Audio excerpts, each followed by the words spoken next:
Muito bem. Bom dia, irmãos. Bom dia. Bom, eu queria dizer uma palavra muito forte, que está escrita aqui nesse caderninho, e diz assim, ó. Quantas vezes tentamos vencer sozinhos as nossas lutas? E nosso Deus só quer que peçamos ajuda a Ele. Ele tem prazer em nos salvar e isso alegra o seu coração. Glória a Deus. Muito bem, vamos começar mais uma aula do nosso curso básico de teologia. Hoje falaremos sobre a importância da liturgia. E diz assim: há em todos os cristãos genuínos uma convicção inabalável do dever de cultuar aquele que os amou e os salvou.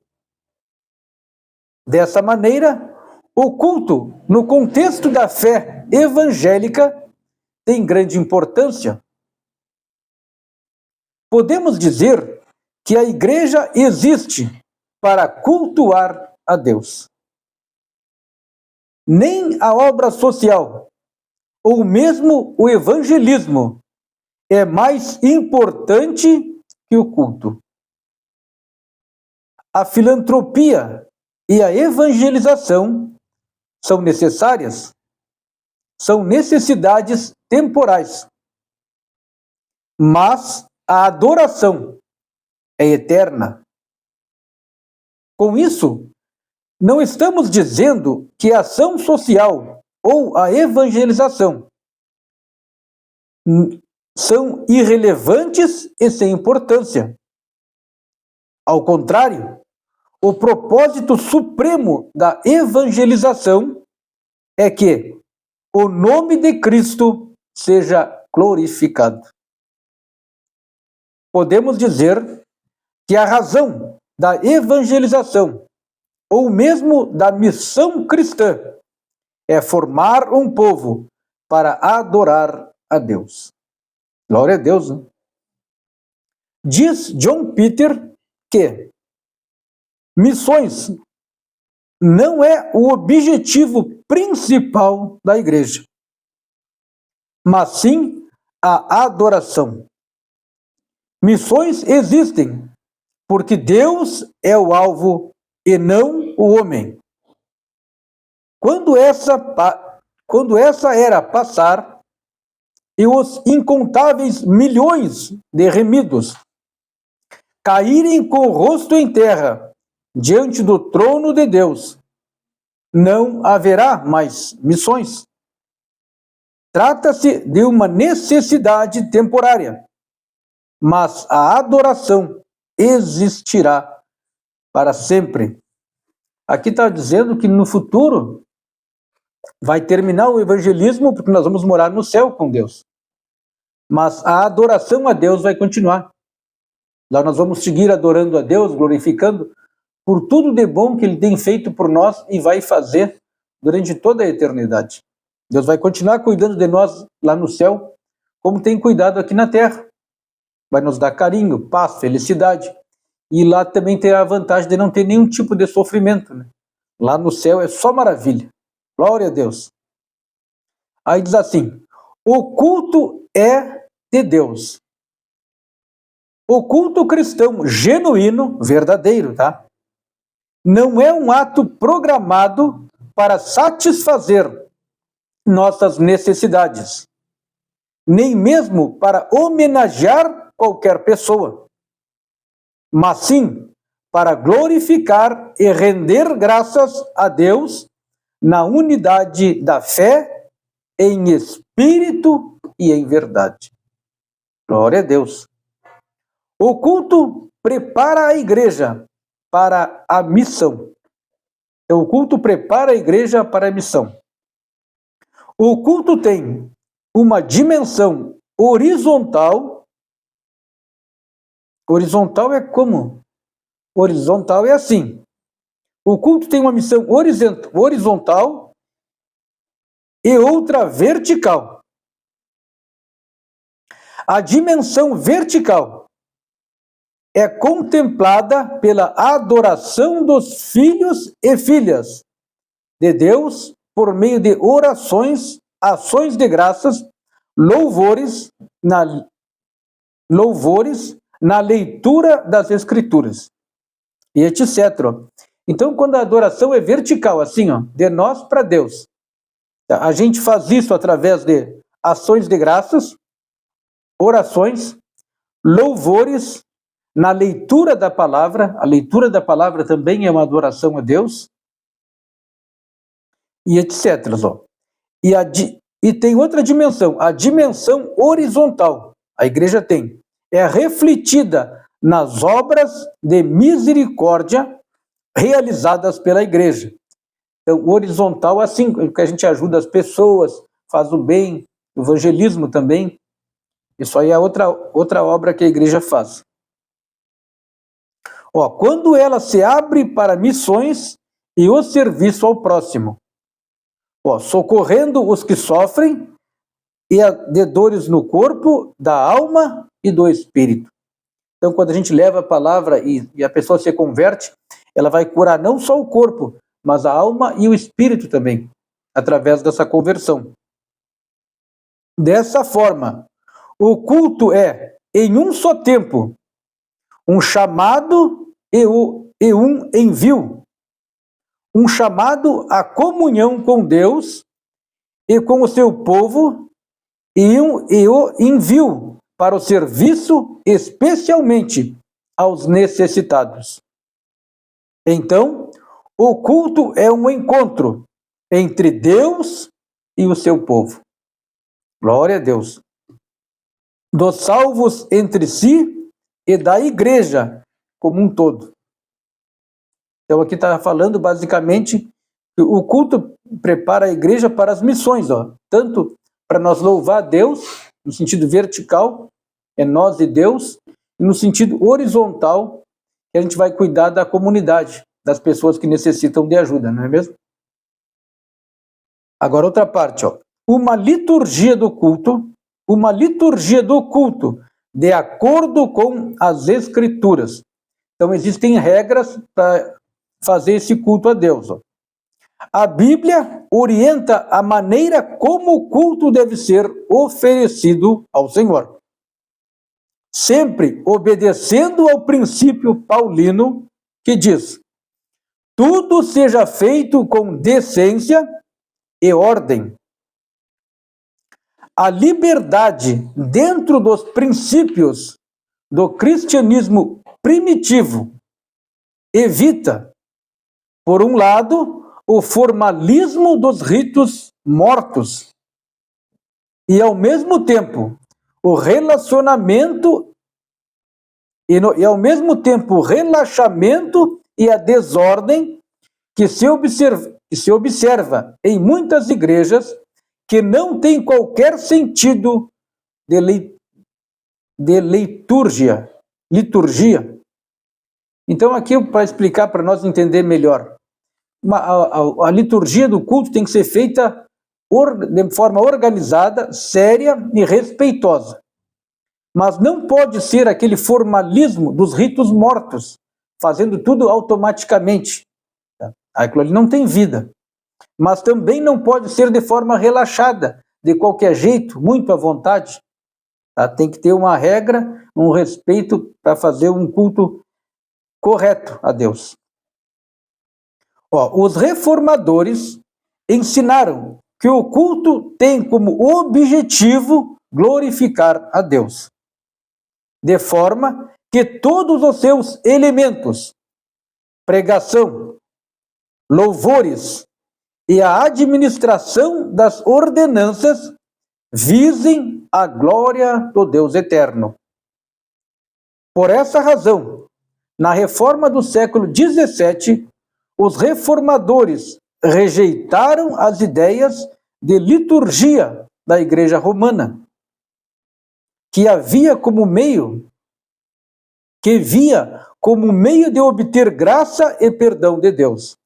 Veja bem, a Igreja Romana, eu que me criei um pouco na Igreja Católica no começo, a Igreja Romana, eles induzem a pessoa a pensar que a gente vai para a igreja para pedir graça para Deus, pedir favores a Deus e pedir perdão pelos pecados. Mas não é isso, tá? A gente vai na igreja para adorar a Deus. Olha o que diz aqui, ó. Os reformadores ensinam também. Peraí.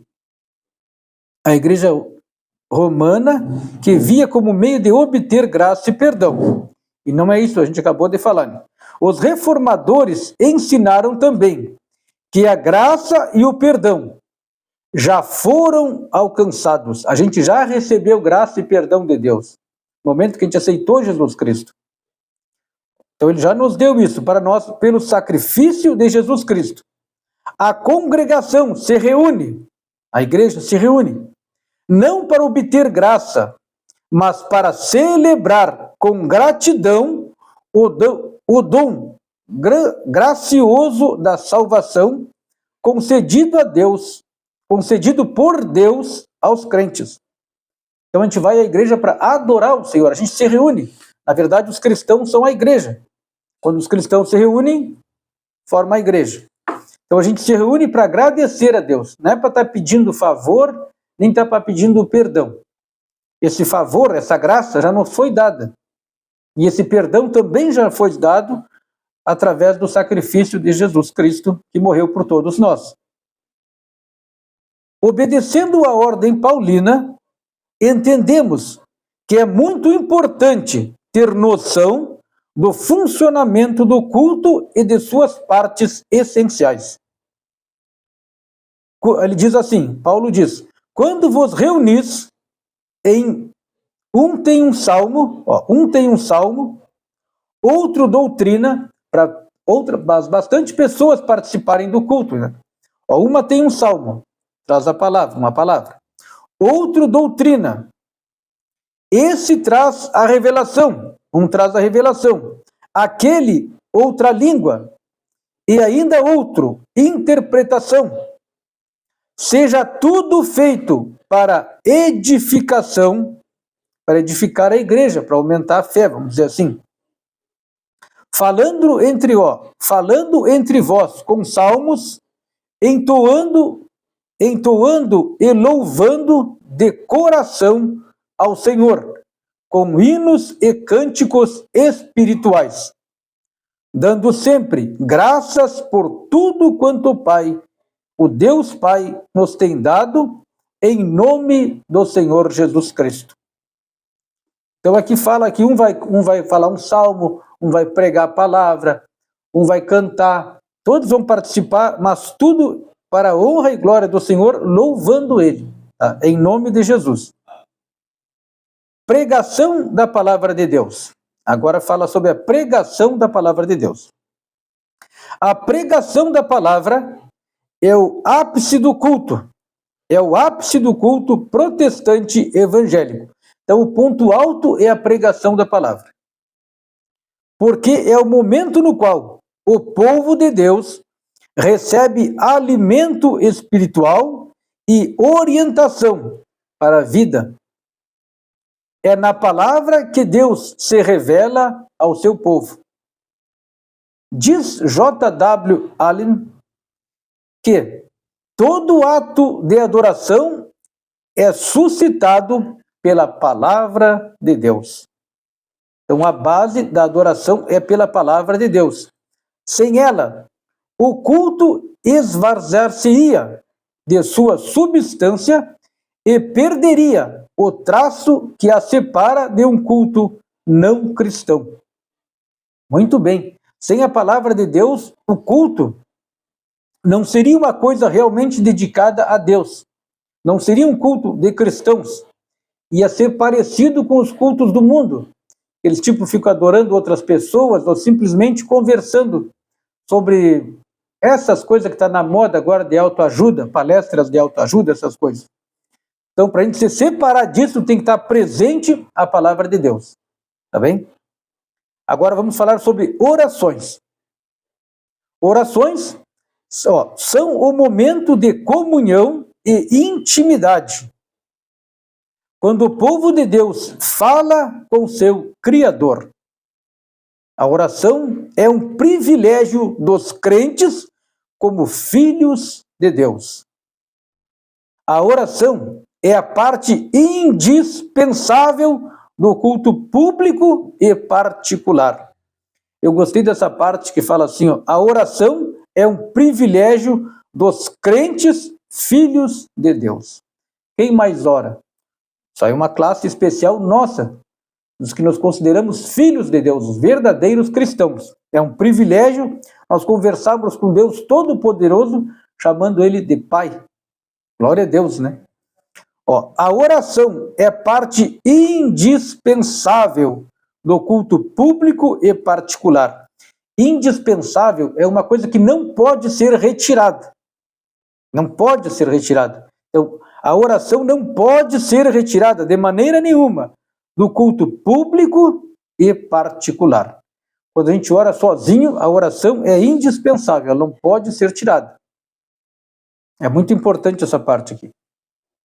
A igreja de hoje deve ter a oração como parte fundamental de sua adoração.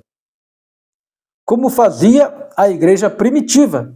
Então, a igreja primitiva, a primeira igreja, ela se concentrava basicamente na oração. A conversa com Deus, a intimidade com Deus. E isso dava força para aqueles cristãos. A oração é feita a Deus por meio e em nome de Jesus, em atitude de ações de graças e humildade. Então a gente faz uma oração por meio e em nome de Jesus, dando graças a Deus por tudo que Ele tem feito por nós, e naquele sentido de humildade, a gente pedir perdão para Deus, Ele continue tendo misericórdia de nós, cuidando de nós, nós somos pequenininhos a Deus, perante Deus, é mesmo o Vitor que é alto aí, ele é pequenininho perante Deus, então a gente tem que ter esse sentimento de pequenez perante Deus, para a gente mostrar para Ele que a gente se sente dependente dEle, a gente precisa dos cuidados dEle, precisa do amor dEle, depende tudo dEle, glória a Deus, e Ele é bom e vai cuidar de nós, né, meu filho? Agora fala sobre cânticos. A música é um elemento de grande importância nos cultos. A igreja sempre expressou seu louvor a Deus através de cânticos e hinos. Legal, né? Eu não sabia que a igreja primitiva cantava hinos de louvor a Deus. Eu pensava que era agora, mas aqui diz, ó, a igreja sempre expressou seu louvor a Deus através de cânticos e hinos. Glória a Deus. Entretanto, temos visto em nossos dias uma banalização do louvor dentro de muitas igrejas que aceitam, por exemplo, letras sem qualquer conteúdo bíblico, que refletem apenas interesses fonográficos e comerciais. Devemos observar o teórico, o teólogo ou doutrinário, isto é, vou explicar melhor, isto é, o cântico deve expressar as verdades bíblicas. Então o louvor tem que estar firmado na palavra de Deus. Não pode ser uma mera letra qualquer que busque apenas receber dinheiro. Tem gente que faz músicas só visando o lucro, que vai agradar o povo. Mas não, o louvor a Deus deve se basear na palavra de Deus. Então temos que ter muito cuidado com isso nas nossas igrejas. Glória a Deus por isso. Ó, devemos observar se o cântico o cântico deve expressar as verdades bíblicas, bem como as corretas doutrinas expostas nas Escrituras. Muito bem. A adoração e teologia caminham juntas. A adoração e teologia caminham juntas. E grande parte de nossa teologia, certa ou errada, é influenciada por nossa liturgia. Liturgia é a forma de adoração. Tá? Eu também não sabia o que significava liturgia. Agora está escrito aqui, ó. por nossa liturgia e, entre parênteses, forma de adoração. É responsabilidade do pastor, olha bem, é responsabilidade do pastor ou do obreiro dirigente orientar e preparar as pessoas que vão participar na direção dos vários momentos do culto. Inclusive na direção dos cânticos, testemunhos, na comunicação de avisos e etc. Então, como a gente falou esses dias, o pastor tem que estar ciente de tudo que vai acontecer no culto. Tá? Ele tem que autorizar, tem que dirigir realmente. Cada pessoa que for louvar tem que verificar se o louvor está dentro da palavra de Deus. Cada pessoa que vai dar o testemunho tem que verificar se vai estar de acordo com a palavra, se vai falar o que é correto perante as Santas Escrituras. Tudo isso aí. E até quem for dar algum aviso. Até isso o pastor tem que estar consciente, tem que saber. Ele responde por isso, ele é responsável. Tá bem? Então tem que ter o maior cuidado. Para que esses momentos, olha por que ele tem que fazer isso. Para que esses momentos sejam inspiradores da fé e da dedicação a Deus. É bem verdade que Deus preocupa-se muito mais com o estado do adorador do que com o rito. Sim, Deus se preocupa muito mais com nós do que com o ritual. Porque é próprio de Deus. Porque é próprio de Deus quem toma a iniciativa na busca da verdade. Porque o próprio Deus... Vou ler de novo. É bem verdade que Deus preocupa-se mais com o estado do adorador do que com o rito. Porque é o próprio Deus quem toma a iniciativa na busca dos verdadeiros adoradores. Então é Deus que busca os verdadeiros adoradores. Glória a Deus por isso, né? Deus nos buscou. Como diz a palavra, não foi vocês que me escolheram, mas eu que escolhi a vós. Glória a Deus. Deus nos deu Cristo para revelar o Pai, para santificar-se por nós através de sua morte redentora, rasgando o véu que separava o lugar santo dos santos dos santos. Cristo deixou livre o caminho para os pecadores se aproximarem de Deus. Tem uma palavra que fala que quando Jesus, está escrito na Bíblia, né? Quando Jesus morreu, o véu do templo se rasgou no meio, de fora a fora. E eu não entendi isso aí, mas lá no Antigo Testamento, só quem podia chegar perto do Santo dos Santos ali, que era a Arca da Aliança, era o sacerdote. E tinha um véu que separava. Então o povo não podia chegar perto do Santo dos Santos, orar a Deus, pertinho dele. Só um sacerdote. Quando Jesus morreu, ele rasgou o véu, separando de cima a baixo. Então agora o pecador, nós temos acesso direto a Deus. Diretamente, não precisamos de nenhum intermediário. Jesus já fez isso por nós. Claro que é através de Jesus que a gente fala, né? Jesus já fala que ninguém vai ao Pai senão por Ele. Mas nós temos acesso direto porque o Espírito Santo de Deus está dentro de nós. Que loucura, né? Glória a Deus. É como se nós fôssemos sacerdotes. Só o sacerdote podia chegar lá, né? Agora nós somos sacerdotes também, temos acesso a Deus. Glória a Deus.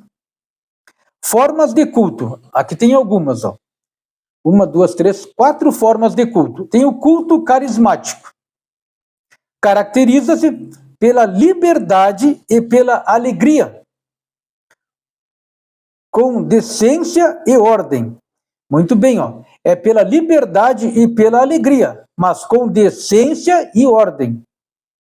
Bem. Marcado pela atitude dos adoradores, que usam seus dons, carismas, para edificação mútua. Então, dons são carismas, está aqui entre parênteses, ó, para edificação da igreja. Tem outro culto, culto didático e pedagógico. Pedagógico, vocês sabem que é ensinar, né? E didático também. Está concentrado na centralidade da palavra de Deus. Visa a pregação e ensina aos participantes a ouvirem a voz de Deus. Glória a Deus. Agora o outro lá, o terceiro. Culto querigmático. Culto querigmático. Vem do vocábulo grego querigma, que quer dizer proclamação. Focaliza seu interesse na evangelização dos não crentes. Ó, esse aqui é já outro culto. Focaliza seu interesse na evangelização dos não crentes. Todos os segmentos do culto são preparados para levar os perdidos a um encontro com Deus. Que legal, né? Eu não sabia disso. Culto querigmático. Vem do vocábulo grego querigma, que quer dizer proclamação. Então é como se a gente fosse evangelizar, né? Evangelizar um grupo de pessoas, evangelizar, focaliza o seu interesse na evangelização dos não crentes. Todos os segmentos do culto são preparados para levar os perdidos a um encontro com Deus. Então tem que ser uma coisa separada, feita de maneira diferente mesmo do que um culto normal para os crentes. Legal? Ó, culto, agora tem outro último. Culto coinonimático. É difícil de falar, hein? Bom, muitas igrejas hoje encontram-se na comunhão que deve haver entre os cristãos. Muitas igrejas hoje concentram-se na comunhão que deve haver entre os cristãos.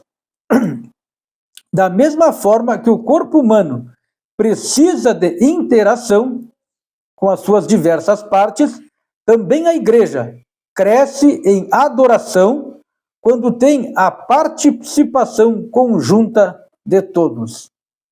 Bom, esse nome estranho aqui, ó, culto coinogmático, significa então dizer que é um culto para a igreja se unir. Como um corpo precisa de um braço, de uma perna e tudo mais, para ficar bem, a igreja tem que estar unida para ficar mais forte. Glória a Deus, eu não sabia que tinha esse culto aqui. Ó, como é que eu vou ler aqui? Da mesma forma que o corpo humano precisa de interação com as suas diversas partes, também a igreja cresce em adoração quando tem a participação conjunta de todos. Glória a Deus. Bom, terminamos a leitura. Agora vamos aos exercícios de fixação. Vamos ver se vamos acertar todas as perguntas, hein? Ó, marque com um X as alternativas corretas.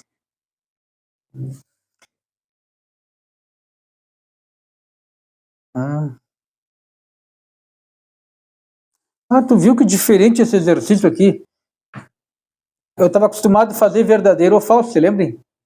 E esse aqui é marque com um X as alternativas corretas. É tipo verdadeiro ou falso. Bom, eu fiz verdadeiro ou falso, irmãos. Quem quiser corrigir aí, ó. Para a primeira, a razão da evangelização ou da missão cristã é formar um povo para adorar a Deus? Verdadeiro. Tá, eu marquei verdadeiro. A questão 2. O vocábulo grego querigma quer dizer proclamação e é usado para designar um culto voltado para a evangelização? Verdadeiro. Então, na 2, marque V, verdadeiro. Questão 3. Não é responsabilidade do pastor ou do obreiro, dirigente, orientar e preparar as pessoas que vão participar na direção de vários momentos do culto? É falso, é falso. Ele deve sim, o pastor, o obreiro dirigente, deve sim orientar e preparar as pessoas que vão participar na orientação de vários momentos do culto. Então, a terceira aqui que fala que não é responsabilidade, é falso. Então, na 3, marque F, é falso. Questão 4. Os testemunhos são o ápice do culto protestante evangélico? É falso, é falso. Tá? O ápice, a ponto alto do culto evangélico é a pregação da palavra, não é mesmo? Glória a Deus.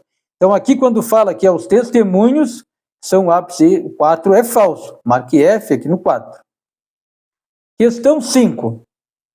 Deus preocupa-se mais com o estado do adorador do que com o rito.